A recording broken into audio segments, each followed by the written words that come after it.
کرنے کی کوشش کرنی چاہیے تاکہ جسم پانی سے تر ہو جائے۔ البتہ کوشش کرنے کے باوجود اگر کوئی جگہ ایسی رہ جائے جہاں سے رنگ وغیرہ نہ اترے تو ان کا حکم معذور کا حکم ہوگا اور انہیں ہر نماز کے لیے الگ وضو کرنی چاہیے۔ تیمم کا بیان۔ وَإِن كُنتُمْ جُنُبًا فَاطَّهَّرُوا وَإِن كُنتُم مَّرْضَىٰ أَوْ عَلَىٰ سَفَرٍ أَوْ جَاءَ أَحَدٌ مِّنكُم مِّنَ الْغَائِطِ أَوْ لَامَسْتُمُ النِّسَاءَ فَلَمْ تَجِدُوا مَاءً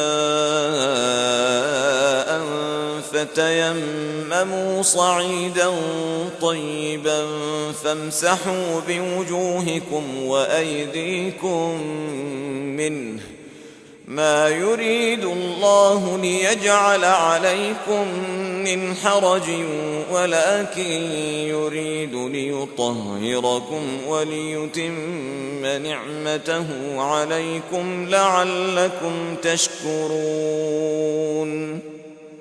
اللہ تعالیٰ نے شریعت اسلام میں بہت سی آسانیاں انسان کے لیے عنایت فرمائی ہیں۔ ان آسانیوں میں سے تیمم بھی ایک عظیم رحمت ہے۔ رسول اللہ صلی اللہ علیہ وسلم نے ارشاد فرمایا، مجھے 5 چیزیں ایسی دی گئی ہیں جو مجھ سے پہلے کسی کو نہیں دی گئی تھیں۔ زمین میرے لیے سجدہ گاہ اور اگر پانی میسر نہ ہو تو پاک کرنے والی بنائی گئی ہے۔ پس میری امت کا جو انسان نماز کے وقت کو جہاں بھی پالے اسے وہی نماز ادا کر لینی چاہیے۔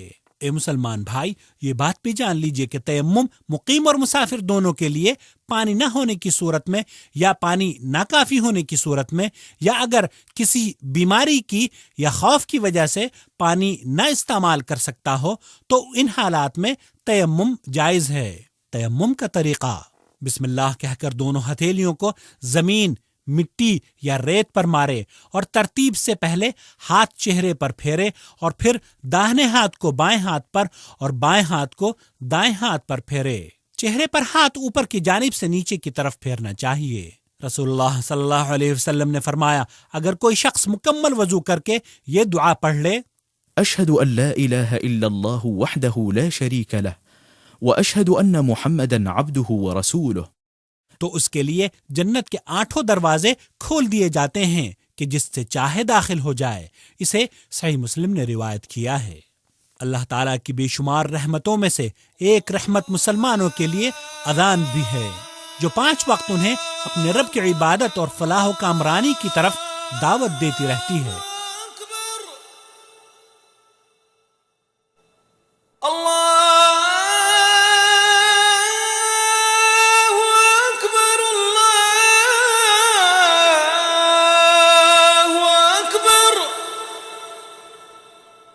أشهد أن لا إله إلا الله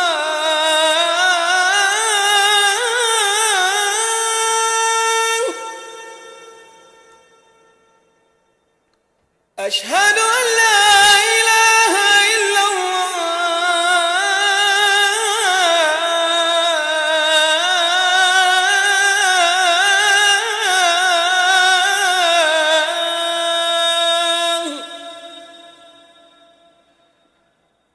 أشهد أن محمد رسول الله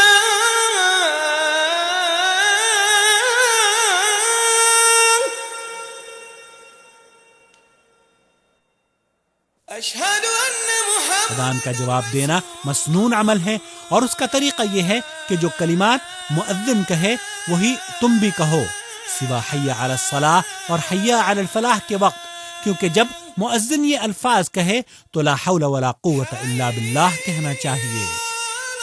اور فجر کے اذان میں جب مؤذن یہ کہے الصلاۃ خیر من النوم تو سننے والے کو بھی الصلاۃ خیر من النوم ہی کہنا چاہیے۔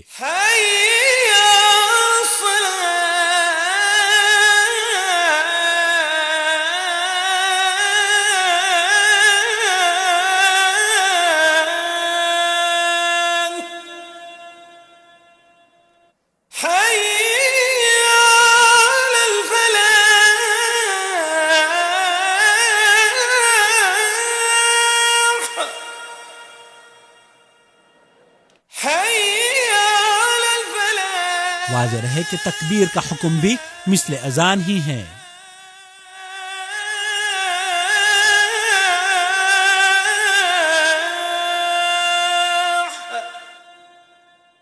اللہ اکبر اللہ اکبر لا۔ اور اذان سے فارغ ہونے کے بعد مؤذن اور سننے والوں کو چاہیے کہ نبی کریم صلی اللہ علیہ وسلم پر درود بھیجیں۔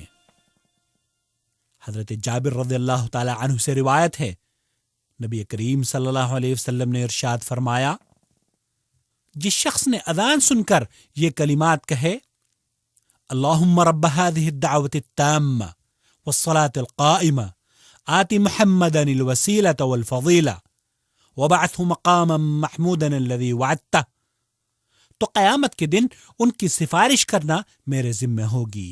اسے بخاری نے روایت کیا ہے۔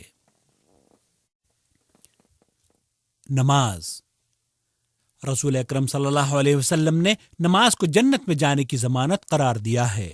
اللہ کے رسول صلی اللہ علیہ وسلم کے فرمان کے مطابق قیامت میں سب سے پہلے نماز کا ہی سوال ہوگا، اور اگر نماز سنت کے مطابق درست ہوئی تو بندہ کامیاب و کامران ہوگا، اور اگر نماز سنت کے مطابق نہ ہوئی تو ناکام و نامراد ہوگا۔ نماز بذات خود جتنی اہم ہے اس کا طریقہ بھی اتنا ہی اہم ہے۔ نماز مسلمان پر ہر حال میں فرض ہے، چاہے وہ بیمار ہو، مسافر ہو، مقیم ہو، امن و امان کی حالت میں ہو یا خوف کی، حتیٰ کہ دشمن سے لڑائی کے وقت یہ تو مجاہدین سے بھی ساقط نہیں ہوتی۔ اللہ تعالیٰ نے ان لوگوں پر نماز فرض کی ہے جن پر مندرجہ ذیل شرائط پوری ہوتی ہوں۔ اسلام، کیونکہ کافر سے اس کا کوئی عمل قابل قبول نہیں۔ عاقل، انسان کا عاقل ہونا، کیونکہ اللہ کے رسول صلی اللہ علیہ وسلم نے ارشاد فرمایا کہ 3 طرح کے اشخاص سے قلم کو اٹھا لیا گیا ہے: سویا ہوا شخص جب تک کہ وہ بیدار نہ ہو جائے، دوسرا بچہ جب تک کہ وہ بالغ نہ ہو جائے، اور تیسرا وہ شخص جو مجنون ہو جب تک کہ اسے عقل نہ آ جائے۔ بلوغیت، نبی کریم صلی اللہ علیہ وسلم نے بچوں کو نماز کی ترغیب دلانے کے لیے بلوغیت سے قبل حکم دیا تاکہ وہ نماز کا صحیح طریقہ سیکھ لیں۔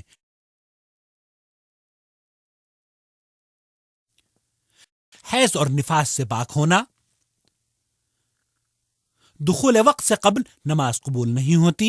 اللہ عز و جل کا ارشاد گرامی ہے، ان الصلاة كانت على المؤمنين كتابا موقوتا۔ اے مسلمان بھائی، نماز کی حفاظت کر، کیونکہ ان لوگوں کے بارے میں شدید وعید آئی ہے جو انہیں ضائع کرتے ہیں۔ قال تعالى فويل للمصلين الذين هم عن صلاتهم ساهون۔ اور اللہ کے نبی صلی اللہ علیہ وسلم نے فرمایا، ہمارے اور منافقوں کے درمیان فرق نماز ہے، جس نے نماز چھوڑ دی پس اس نے کفر اختیار کیا۔ ہر مسلمان کے لیے نماز ادا کرنے سے پہلے مندرجہ ذیل چیزوں کی تیاری ضروری ہے۔ نمبر 1، کپڑا، بدن اور جائے نماز پاک ہو۔ نمبر 2، پاک لباس کے ذریعے ستر پوشی واجب ہے۔ مرد کا ستر ناف سے گھٹنوں تک اور عورت کا پورا جسم ستر ہے، مگر محرم کے سامنے چہرہ اور ہتھیلیاں کھلی رکھ کر نماز ادا کر سکتی ہے۔ اور ہر وہ تنگ لباس جس میں شرمگاہ ظاہر ہو اس میں نماز درست نہ ہوگی۔ اسی طرح ہر وہ چھوٹا کپڑا جس سے رکوع اور سجدے میں جسم کا ایسا حصہ ظاہر ہو جائے جس کا حکم شرمگاہ کی طرح ہو تو اس کی وجہ سے نماز باطل ہو سکتی ہے۔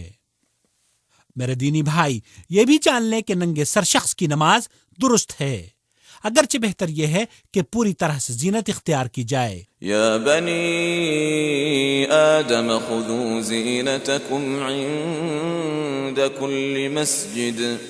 اور اللہ کے رسول صلی اللہ علیہ وسلم نے ارشاد فرمایا کہ اللہ تعالیٰ کی ذات اس بات کی زیادہ مستحق ہے کہ اس کے لیے زینت اختیار کی جائے۔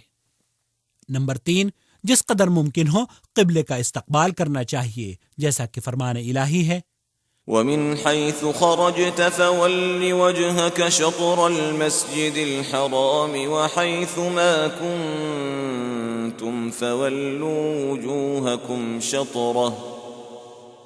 لہذا ایک مسلمان پر واجب ہے کہ وہ حتی الامکان قبلے کے رخ کا اہتمام کرے، اور واضح ہے کہ استقبال قبلہ کسی سے ساقط نہیں کیا گیا ہے سوائے اس مریض کے جو استقبال قبلہ سے عاجز ہو، یا خوف کی وجہ سے، یا وہ شخص جو سواری پر نفلی نماز پڑھ رہا ہو۔ نماز کا مسنون طریقہ۔ میرے دینی بھائی، جب نماز کے لیے کھڑے ہو تو قلب و نظر میں عظمت کبریائی کا سوز و گداز لے کر اور تذلل و خاکساری کا پیکر بن کر، کیونکہ اسی میں فلاح و کامیابی ہے۔ اللہ رب العالمین فرماتا ہے قد افلح المؤمنون